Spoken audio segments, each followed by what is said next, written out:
Hey everyone, welcome back to Buick Outdoors. If you're new around here, my name is Sheldon Marion, and on this video, I'm going to be talking about 5 best ways to cook bear meat. So before we go on to how to cook bear meat and some of the recipes, I just want to give you guys a big heads up that bear meat, it's one of the animals that can carry trichinosis, and trichinosis in bear meat, what it is, it's a kind of a parasite, and what happens, it's in kind of like the larvae stage, and what'll end up happening if you don't cook it to 160 degrees Fahrenheit is when you consume the bear meat, the parasite, the little egg sacs will go into your stomach. Your stomach acid will break down the egg sac, and now it'll become kind of a worm. The worms will go into your meat and flesh kind of a thing, and into all your muscles. And then what'll end up happening is basically you'll have worms. And from what I've read and from what I've seen, it's a terrible thing to have. Luckily, though, if you do catch it, it seems like it's fairly treatable once they kind of figure it out. You're on pretty well deworming pills for a month or two, and that kind of takes care of it. It puts it back into the dormant stage. But from then on out, you'll pretty well be living with worms in all your muscles. But with that being said, I've cooked over about 3,000 pounds of bear meat now, and I've never had it. Everybody I've cooked for has never had it. So, as long as you cook it well done to 165 degrees Fahrenheit or more, uh, you shouldn't have any problems whatsoever. And on a side note, if that freaks you out, pigs also get trichinosis as well. So, with that being said, let's get into some of these recipes. So, one of the first things that I like to make up, just because it's a very easy and straightforward thing to cook, is just a simple bear roast. Usually, I take one of the hindquarters, like one of the hams, kind of like the top sirloin or something like that, or even the back straps are really good for making roasts. And pretty well, what I do is I just cut it to the size that I want and use pretty well any kind of seasoning that you like. High Mountain makes great ones, Montreal steak spice, and then do like your own little concoctions or whatever. One thing that I highly suggest is to cut away all the bear fat first if you're not too sure what the bear has been eating. If it's been a bear eating in like a berry patch or something like that, then you don't have any problems whatsoever. You shouldn't, anyways. But if it's a bit of an iffy bear where you don't really know, maybe there's a calf moose or potentially close to residents and stuff, make sure you trim all the fat away because that's it'll store a lot of like the bad flavor that some people talk about. Luckily for me, where we live, we don't really run into that issue. I don't think ever. So for us, we've been pretty lucky in that situation. But what I do is I'll take my bear roast and I heavily season it. You have to think, when you're seasoning something like a steak, the seasoning that's on top is for like that 1 inch thick cut meat. Where a roast, it's however big your roast is, 3 to 6 inches or whatever. So that seasoning has to penetrate a bunch of meat. And then also when you're done cooking and you thinly slice it, that little, however thick you make it, 1/4 inch to 1 inch slice, is what's going to be flavoring that whole chunk of roast that you slice up. So I heavily season mine, and then what I do is I brown, I guess all 6 sides. You have the top, the bottom, the 2 sides, and then the 2 ends. And when you're cooking with wild game, it's best to do it kind of a low and slow. There's very, very, very low fat in wild game, so when you kind of sear it, it almost makes it a little tough. Where if you do it low and slow, it turns out much better, in my mind. Uh, but once as I have all 6 sides all browned up, I'll take a roast pan and I'll put it in there, and depending on like the size of roast and all that, I'll put about 1/2 inch of something like beef broth into the roast pan, and I'll have the oven preheated to about 250 degrees Fahrenheit. Again, that low and slow kind of a thing.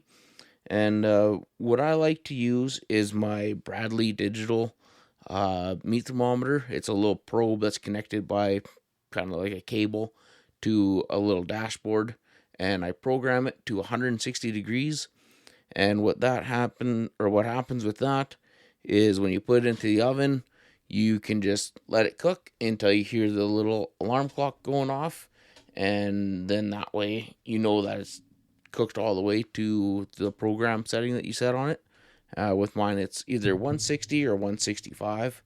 That way, too, as you're cooking it, every time that you take your probe out and you stab it into it, every time that you pull it out, you'll see the juices coming out of it, and you really don't want that, especially when it comes to something like a bear roast or an elk or moose, because there's very very little fat in there, and there's nothing to hold the moisture in. So with that being said, once is that little alarm goes off, I pull the roast out of the oven, and without pulling that probe out, I'll take it out of the roast pan and I'll put it onto like a plate, and I wrap that in tin foil and I set that aside for at least 5 to 10 minutes. And then while that's sitting there and resting, I'll take all the juices out of the roast pan, and you can either put that straight into a pot, or you can run it through a little bit of cheesecloth or like a fine mesh, and kind of just strain out all the kind of bits and pieces that are kind of left behind, depending on how you like your gravy. And I'll bring that up to a boil. And once it gets pretty well full on rolling boil, I'll turn it right down to about a 6. And I'll grab a cup or a bowl or whatever I got kind of sitting around. And I'll put about a cup and a half of cold water in there, and about 2 tablespoons of cornstarch, and I'll whisk it really good. And once all the juices out of the roast pan there are boiling up, I'll just put in about half of my cornstarch mixture into there, and I'll just keep it slowly boiling and using a whisk constantly. You whisk it for about 3 to 4 minutes. As it boils, it'll continue to thicken up. And then, depending on how thick you like your gravy, some people like it kind of runny, some people like it extremely thick. You just kind of slowly add in the rest of your cornstarch mixture, just a little bit at a time, especially when it gets right near that end. If you put in too much, it'll almost set up like a glue. And if you like it that way, then that's great, I guess. But yeah, it'll go from extremely thin to very thick, extremely fast if you're not really paying attention. And then while you're making up your gravy, by then your roast should be nice and rested. Once your gravy's done, turn the heat off, pull it off of your stove, set it to the side. And the reason why you want to let your roast sit and rest for a little bit while you're cooking it, basically what happens on the inside of the meat, the water, it's going like crazy, and the meat's all kind of tense straight up. And once as you let it sit and rest, it kind of starts to cool down a little bit with it wrapped up in tin foil. You don't lose hardly any of the heat from the roast. But what'll end up happening is the water inside the meat will slowly start to kind of slow down, and the meat will start to relax a little bit. And when it relaxes, it's almost like a sponge, and it sucks that water back up into the meat. And then that way too, when you pull the probe out, very little juices will run out. And then when you're slicing your meat, a lot of times you'll get a little bit of the juices coming out of the meat there, but it's not going to be like when you pull it straight out of the roast pan, cut right into it, where you end up having like a lake of juices, and then your roast is kind of dry. Doesn't taste bad, but it's really dry, and it's not as enjoyable as it could be.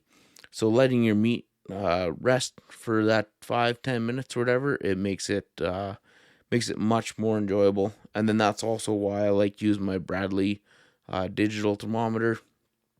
I put one probe in it once, and I don't have to continuously poke and prod it, and because every time you poke it and pull that little meat thermometer out, it'll run some juices out. But you got to use what you can use. And then also with roast too, it's extremely easy to check the temperature. Like I said, take your little meat thermometer, put in it. If it comes up to 160 or higher, you should be in the safe zone.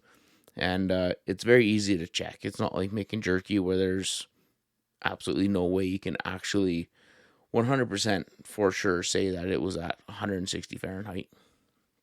With the roast too, if you just keep it simple, make up some garlic mashed potatoes and maybe some baby carrots. One thing with baby carrots, if you do maple syrup and a little bit of brown sugar, mix that up with some butter. That honey maple carrots are just to die for. They're amazing. They go really well. They kind of complement the berry real good, and then also garlic mashed potatoes. I think everybody enjoys those, so it's a nice little supper there to have with your bear roast. Another thing that I like to make up, and some people might not like it, but I really enjoy meatloaf. With meatloaf, though, what I do is I don't make a boring meatloaf. It's not just a giant hamburger with ketchup on top. I'll finely dice some onions and green peppers and red peppers, like the bell peppers, and I'll kind of slowly saute them up in a pan. And once they are nice and soft and translucent, with maybe a little bit of garlic in there as well, I'll take that and I'll throw that into my bear meat. Usually with one, maybe two eggs, just to kind of hold it together. Uh, I've never used any crackers or anything like that. I don't think you really need it as long as you have an egg or two in there. The proteins from the egg really hold it together as a binder. And I mix it all up real nice. Maybe throw in a little bit of green onion in there as well. That's nice, finely chopped. Put it into one of your little bread pans. And then on top of that, I'll put a little bit of brown sugar, maybe like a quarter inch of brown sugar on the top. And then sometimes I put ketchup on it, sometimes I don't. It adds a nice little sweet flavor to it. And pretty well throw that into your oven at 350. And it kind of depends on your oven. Your cooking times vary a lot. I would say after about 20 to 30 minutes or whatever, grab your probe, put it in there and check. And with the meatloaf, it doesn't really matter if you stab it a bunch of times. Might make it a little crumbly in the odd spot, but just cook it until it's at 160 degrees. And then with that one too, the meatloaf, you can kind of make the same thing like the roast there. You want baby carrots, mashed potatoes, or a nice little garden salad or something like that. Or you can't go wrong with green beans and butter with garlic. So again, it's another nice, easy meal to make up that pretty well almost everyone can make. You just need some ground bear, a handful of vegetables, and an oven, really. And you're off to the races, and you will have just an amazing meal. And speaking about vegetables, another amazing thing to make up is a stir fry with it. Usually, when I make a stir fry, what I'll use is kind of the back strap, and I'll cut it up into maybe quarter inch or thinner slices, and I brown that up real good. Uh, Take it off, put it to the side, and then I put in all my vegetables. Usually use like, depending on how much bear meat, but say half a white onion that's thinly sliced, and then half a green pepper, half a yellow pepper, and half a red pepper that's nice and thinly sliced. And I kind of cook that after the meat, then that way it can kind of soak up some of the juices that the meat has let out. And cook that until they're nice and soft and translucent and very aromatic. Throw in a little bit of garlic in there. And pretty well once that's done cooking up, grab your bear meat, put it back in there, mix it up quite a bit. Put a little, small little chunk of butter on there, just get a little butter flavor to it. And then what I do is I just use like regular teriyaki sauce that you can buy just in the little glass jars. Pop the top of that off, throw it on top, mix it all up, and then when you're doing it that way, what'll end up happening is you bring it back up to a real slow boil. Water boils at 200 degrees Fahrenheit. So if you're boiling your meat, it's going to be right around that 200 degrees, which is far higher than the 160 that's needed. And like I was saying about jerky, it's hard to actually sit there and probe how hot it is because the meat is so thin.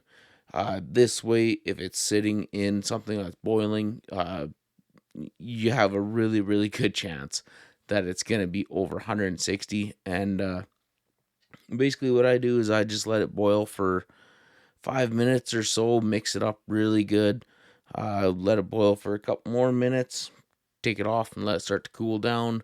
While it's cooling down, or while you're cooking it too, uh, you can either make up some rice or any kind of noodles really and throw that onto a plate.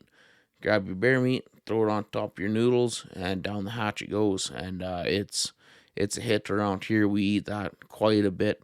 A lot of times out in bear camp, it's usually right after our birch season, where we go out and we tap birch trees and make birch syrup. And what I'll do is I'll make like a garlic teriyaki sauce using birch syrup that we've actually made ourselves, and it's always a big hit out of bear camp. So yeah, any kind of stir fry or uh, pretty well any of those jarred sauces, kind of a thing. It goes a long ways, and it always tastes usually pretty good depending on the sauces that you get. I wouldn't try like a sweet chili heat or anything like that. That would be a little iffy, but like the general Tao, teriyaki, whatever else VH makes, kind of a deal. Almost all of them taste great. Plus, that way you get a little bit of vegetables in you. Now, the next one that I like to make, it's kind of a two-in-one. Pretty well any kind of tacos or nachos. You can get like the little taco kits from pretty well anywhere. Like even I've seen them even at like 7-Eleven and stuff down there, kind of questionable aisle. But with the tacos and nachos, it's very, very, very simple. You brown your meat, you follow the directions. It says use, what is it, 125 milliliters of water, the pack of seasoning, mix it up, throw it in there, let it come up to a boil. And again, your meat's boiling, so it's going to be over 160. Mix it all up, put a lid on it, let it simmer down, and pull it off the heat once you boil it there for a few minutes and everything's up to temperature. And then I put these two together because you can either continue on with that and make your tacos and put in your lettuce and sour cream and salsa and tomatoes, onions, whatever it is that whatever it is that you like to put on your tacos. Or you can be like me and you cheat every once in a while and you grab some nacho chips, throw them onto a platter, put on all your bear meat, and then put some cheese on there, some onions, maybe some jalapenos, banana peppers, and then throw that into your oven for, I don't even know how long it is, 5-10 minutes. I always just turn it to 350 and I just crack the door every once in a while and see if the cheese is melted. And then pull that out of the oven, have your little tub of sour cream, and dip your bear nachos into the sour cream and give that a go. And it's amazing. Every once in a while out at bear camp, we'll fire up the generator, put on a movie, and have a little nacho night. 'Cause we're there for pretty well 3 weeks, so every once in a while we kind of gotta do a little something, a little different in the evenings. And so we'll watch a movie, have a nacho night, and man, it's always nice when you see the little pan coming out. Oh, here's nacho night. It's gonna be good. One thing that you really can't beat too is just a good old fashioned plate of spaghetti. It's just like the nachos and the tacos. It's kind of the same thing. Uh, Usually I just take a bunch of ground up bear meat, throw it in with some finely diced onion. I brown it all up. I cook it up real good. And then again, if you just want to get real simple, go down to the grocery store, get pretty well any kind of jarred pasta sauce, throw it in there, mix it up real good, let it come up to a boil. And while you're waiting for that to warm up, make up your spaghetti noodles. And I mean, shouldn't have to explain how to make spaghetti. It take your spaghetti noodles, put on your plate, throw on your spaghetti sauce there with all your bear meat in it, throw on some cheese, and it's just amazing. If you want to step it up a notch too, you can always make baked spaghetti, where you kind of take your noodles, take about half your sauce, throw it into your spaghetti, kind of mix it up a little bit, throw that into a baking pan, take the other half, put it on top, take some cheese, sprinkle that on top, throw that into the oven on the broil setting. So when the cheese gets nice and melted and almost you see like those little spots of small burnt pieces. Once you start seeing that, pull it out of there, let it cool down, and then you have baked spaghetti, and that goes just amazing with garlic bread, garlic toast. It's another one of those really easy things to make.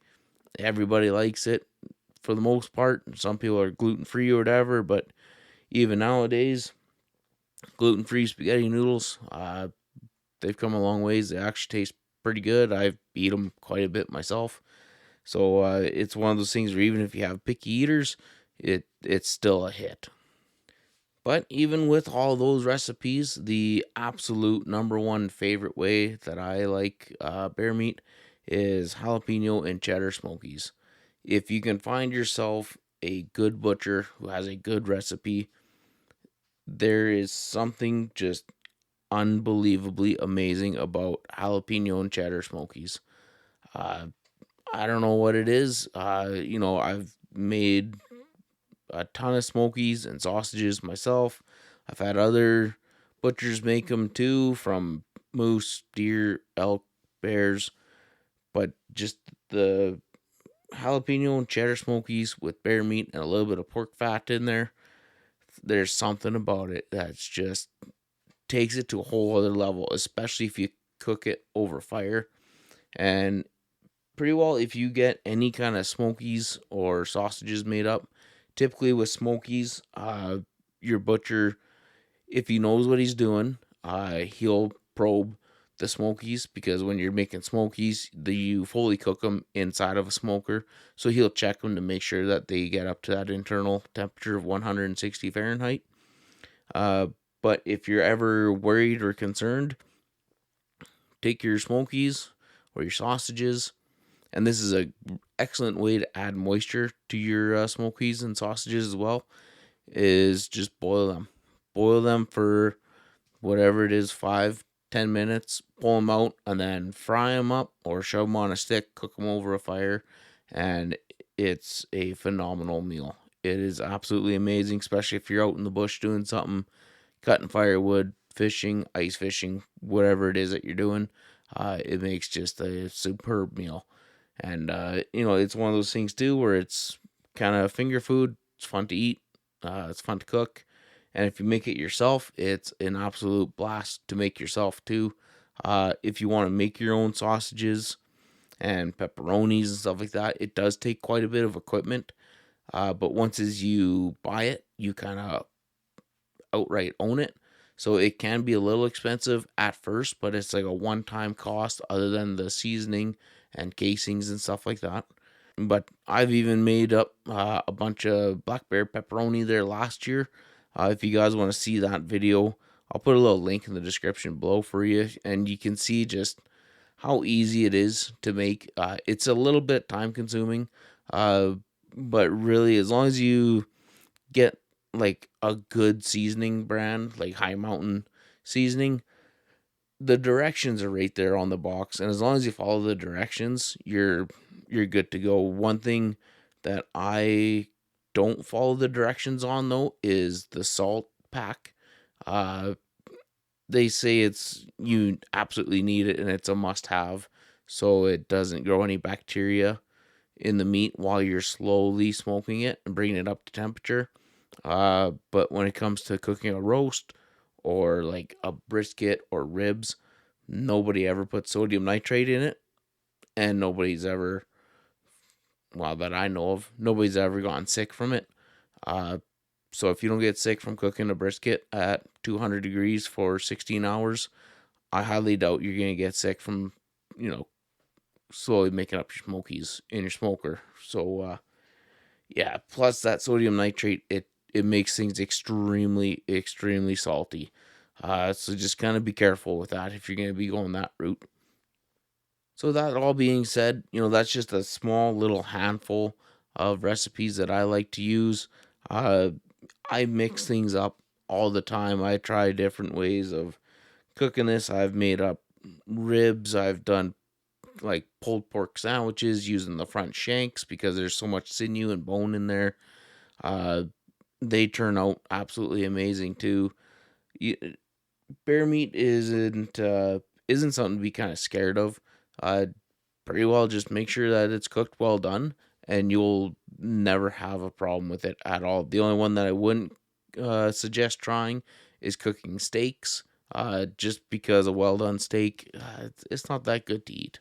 But that's where a roast comes in. You can thinly slice that up and make roast beef sandwiches, hot dips, whatever, and it's man, it is a phenomenal meat. Uh, when you're eating bear, it's kind of like a mixture between almost like a moose and a beef, slight pork kind of a flavor to it. It's great meat. You know, tens of thousands of people eat it every year, including myself. And I got my brother eating it. His girlfriend, my girlfriend, my dad. Everybody that's ate it has never said anything negative about it, and they all think it's good stuff. And just as long as you cook it well done, there's no issues whatsoever with it. And in some places, I don't know if they offer it here in BC, but I know in the States, you can actually take a sample of your bear meat to the kind of fish and wildlife officers, and they'll actually test it for trichinosis for you. But even with that, I would still just cook it to 160 just to be sure. And then there's some myths that float around as well. Some people say if you freeze it for 30 days, that kills the larvae. But I don't know. I've never really heard any scientific papers coming out saying that that's actually true and honest. But what I have read over and over and over again is that 160 degrees Fahrenheit. So I just stick to that, and I don't have any problems. But anyways, guys, I hope you enjoyed that video. Hopefully that helps you out. If you're out there in bear camp getting some bears here this spring, please let me know how your hunt's gone. Like the video, leave me a comment or two, subscribe to the channel. Don't miss out on our bear hunts coming up here fairly soon, and we'll catch you on the next one.